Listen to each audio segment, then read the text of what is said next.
नमस्कार, आवाज समाचार में आप सभी का स्वागत है। मैं हूं सीमा। खबरों की शुरुआत करते हैं। सबसे पहले नजर डाल लेते हैं हेडलाइंस पर। उत्तरकाशी में मचा हाहाकार, धराली गांव में फटा बादल, आई विनाशकारी बाढ़।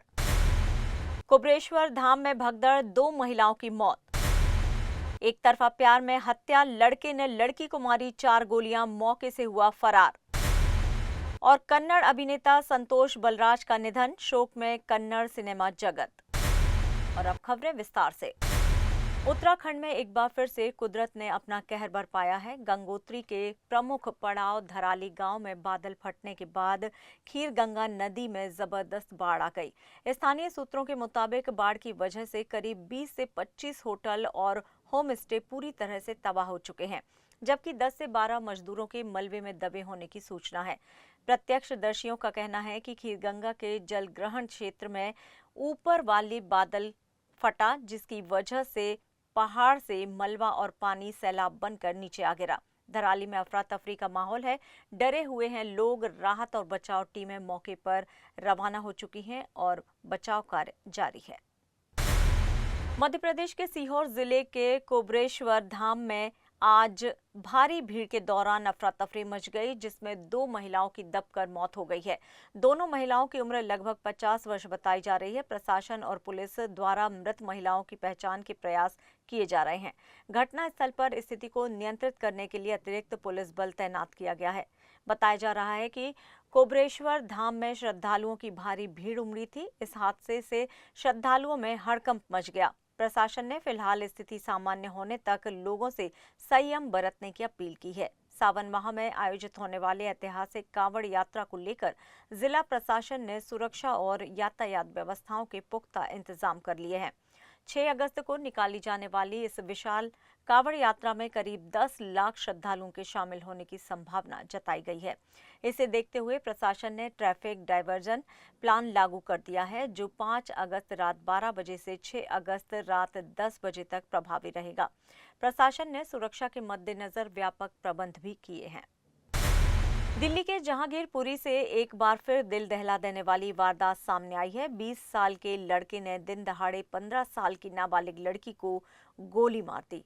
घटना क्लिनिक के अंदर हुई है, जहां लड़की दवाई लेने पहुंची थी। तभी आरोपी आर्यन वहां घुसा और लड़की पर 4 गोलियां दाग दी। गोलियों की आवाज से इलाके में भगदड़ मच गई। लड़की को फौरन अस्पताल ले जाया गया, लेकिन डॉक्टरों ने उसे मृत घोषित कर दिया। बताया जा रहा है कि आर्यन और मृतिका पहले दोस्त थे, लेकिन हाल ही में दोनों के बीच विवाद हो गया था। मृतिका के परिजनों ने साफ आरोप लगाया है कि आर्यन लड़की को लंबे वक्त से परेशान कर रहा था। ये पूरा मामला एक तरफा प्रेम से जुड़ा माना जा रहा है। दोनों अलग अलग समुदाय से हैं। ऐसे में तनाव की आशंका को देखते हुए भारी पुलिस बल तैनात कर दिया गया है। फिलहाल आरोपी फरार है और पुलिस पूरे मामले की गंभीरता से जांच कर रही है। साउथ फिल्म इंडस्ट्री को एक और झटका लगा है। कलाभवन नवास सुपरस्टार प्रेम नजीर के बेटे और अभिनेता शानवास के बाद अब कन्नड़ अभिनेता संतोष बलराज के निधन की खबर सामने आ गई है। संतोष बलराज का 34 साल की उम्र में निधन हो गया है। उन्हें जॉन्डिस के कारण अस्पताल में भर्ती कराया गया था, लेकिन उनकी स्थिति तेजी से बिगड़ गई और उन्होंने दम तोड़ दिया। उनके निधन की खबर से उनके फैंस के साथ ही साथ कन्नड़ सिनेमा जगत में भी शोक छाया हुआ है। संतोष ने अपने अभिनय करियर में मुख्य रूप से कन्नड़ फिल्मों में काम किया और दर्शकों के दिलों में अपनी जगह बनाई। संतोष ने साल 2009 में फिल्म कैंपा से अपने अभिनय की शुरुआत की थी। इस फिल्म में उन्होंने अविनाश, रुचिता प्रसाद और प्रदीप सिंह रावत जैसे कलाकारों के साथ काम किया। आपको बता दें कि संतोष के पिता फेमस निर्माता अनिकल बलराज भी पिछले साल एक सड़क दुर्घटना में अपनी जान गंवा चुके थे। संतोष अपनी मां के साथ रहते थे। उनके परिवार और इंडस्ट्री के लोग उनकी असमय मौत से बेहद दुखी हैं। कन्नड़ सिनेमा के लिए ये एक बड़ा नुकसान है, क्योंकि संतोष की प्रतिभा और अभिनय कौशल के कारण उन्हें जल्दी ही बड़ी पहचान मिली थी। फैंस और फिल्म इंडस्ट्री के लोग सोशल मीडिया पर अपनी श्रद्धांजलि अर्पित कर उन्हें याद कर रहे हैं। संतोष की मौत ने कन्नड़ सिनेमा को एक युवा प्रतिभा से वंचित कर दिया है। देश के आईटी सेक्टर से एक चौंकाने वाली रिपोर्ट सामने आई है। हैदराबाद में आईटी सेक्टर में काम करने वाले 84% से ज्यादा लोग फैटी लीवर की बीमारी से जूझ रहे हैं।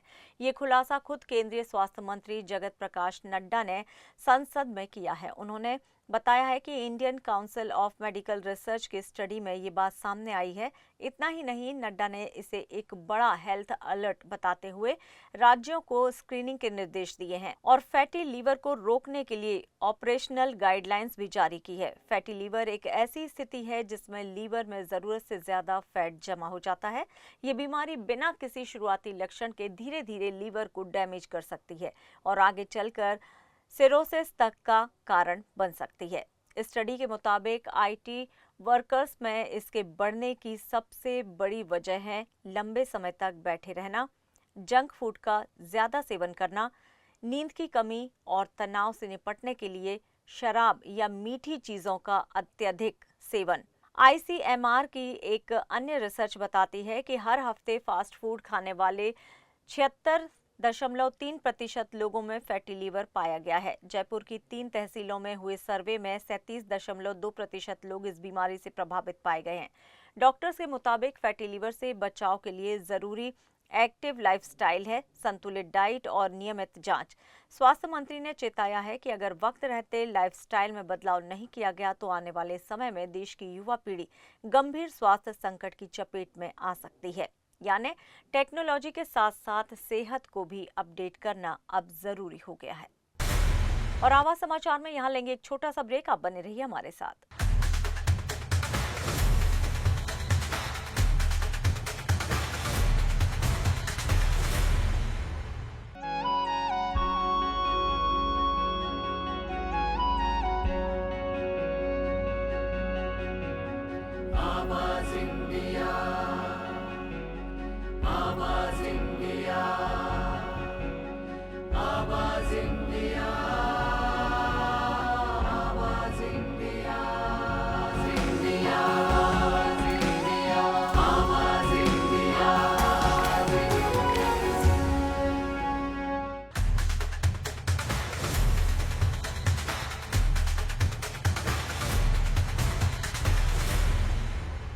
ब्रेक के बाद एक बार फिर से आप सभी का स्वागत है। बढ़ते हैं अपनी अगली खबर की ओर।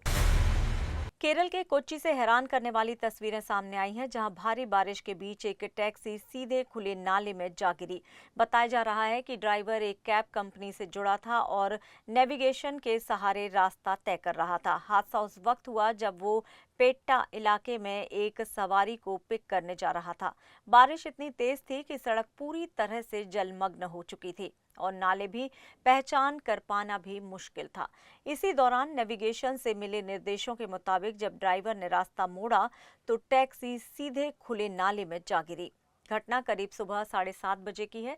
गनीमत रही कि टैक्सी ड्राइवर किसी तरह खुद को बचाने में सफल रहा। हादसे के बाद स्थानीय लोग मौके पर पहुंचे और काफी मशक्कत के बाद कार को बाहर निकाला गया।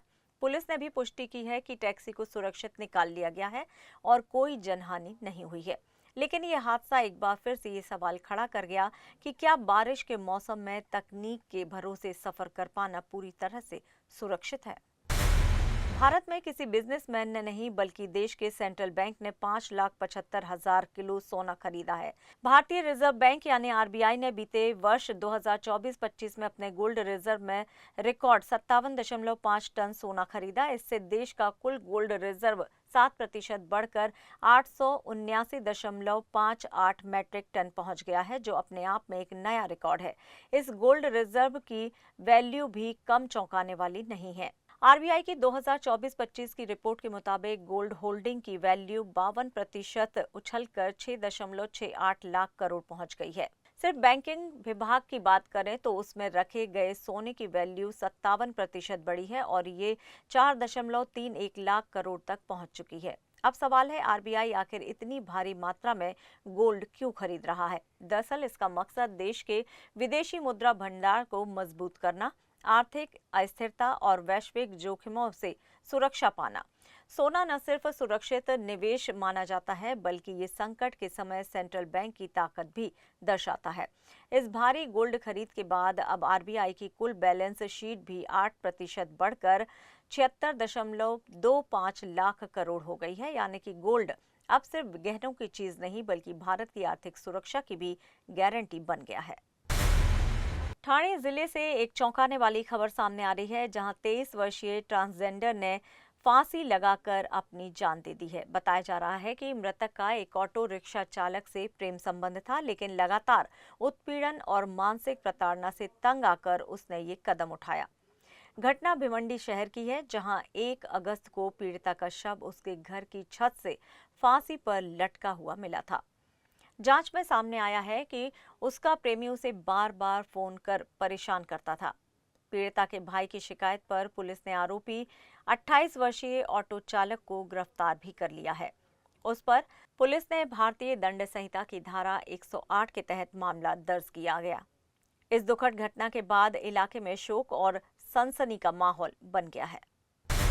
कनाडा में खालिस्तानी समर्थकों की उकसावे वाली हरकतें एक बार फिर से सुर्खियों में हैं। अब आपको बता दें कि हद तब हो गई जब हरदीप सिंह निज्जर के समर्थकों ने ब्रिटिश कोलंबिया के सरे शहर में खालिस्तान दूतावास खोलने का दावा कर डाला। ये वही निज्जर है जिसे भारत एक वांछित आतंकी मानता है। हालांकि ट्रूडो सरकार के जाने के बाद कनाडा में अब क्रिस्टिया फ्रीलैंड के नेतृत्व में पीटर कार्नी का कार्यवाहक प्रशासन है, लेकिन खालिस्तानी गतिविधियों पर लगाम अब भी नदारद है। इस कथित दूतावास में बाकायदा झंडा, बोर्ड और सार्वजनिक आमंत्रण जैसी चीजें दिखाई गईं, जिससे भारत की संप्रभुता को खुली चुनौती मानी जा रही है। भारत ने इस पर कड़ी आपत्ति जताई है और कनाडाई सरकार से मांग की है कि ऐसे उग्रवादी तत्वों पर तुरंत रोक लगाई जाए। अब सवाल ये है कि क्या कनाडा की जमीन पर भारत विरोधी एजेंडा खुलकर चलता रहेगा या कार्नी प्रशासन भी ट्रूडो की राह पर ही चलेगा। फिलहाल अंतर्राष्ट्रीय मंच पर भारत इस मसले को गंभीरता से उठा रहा है। ग्रेटर नोएडा से एक ऐसा मामला सामने आया है जिसने हर किसी को हैरानी में डाल दिया है। यहां एक महिला की मौत के 2 महीने बाद उसके बैंक खाते में अचानक 1 अरब 13 लाख रुपए से ज्यादा की रकम ट्रांसफर हुई। महिला का बेटा जब मोबाइल से यूपीआई पेमेंट कर रहा था और पेमेंट फेल हो गया तो उसने जाकर बैलेंस चेक किया। उसकी आंखें फटी की फटी रह गईं। बैंक स्टेटमेंट में दिख रहा था अरबों का बैलेंस और खास बात ये कि जिसकी आईडी से ये रकम जुड़ी थी वो 2 महीने पहले ही इस दुनिया से जा चुकी है।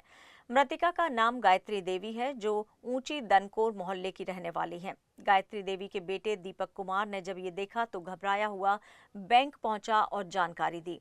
बैंक ने तुरंत खाते को फ्रीज कर दिया और जांच शुरू कर दी है। शुरुआती जांच में इसे टेक्निकल फॉल्ट बताया जा रहा है, लेकिन जिस तरह से एक मृतक महिला के खाते में इतनी बड़ी रकम आई, उसने बैंकिंग सिस्टम पर सवाल तो जरूर खड़े कर दिए हैं।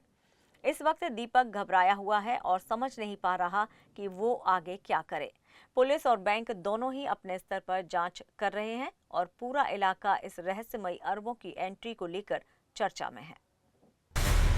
फिलहाल आवाज समाचार में इतना ही, लेकिन आप देखते रहिए आवाज इंडिया। नमस्कार।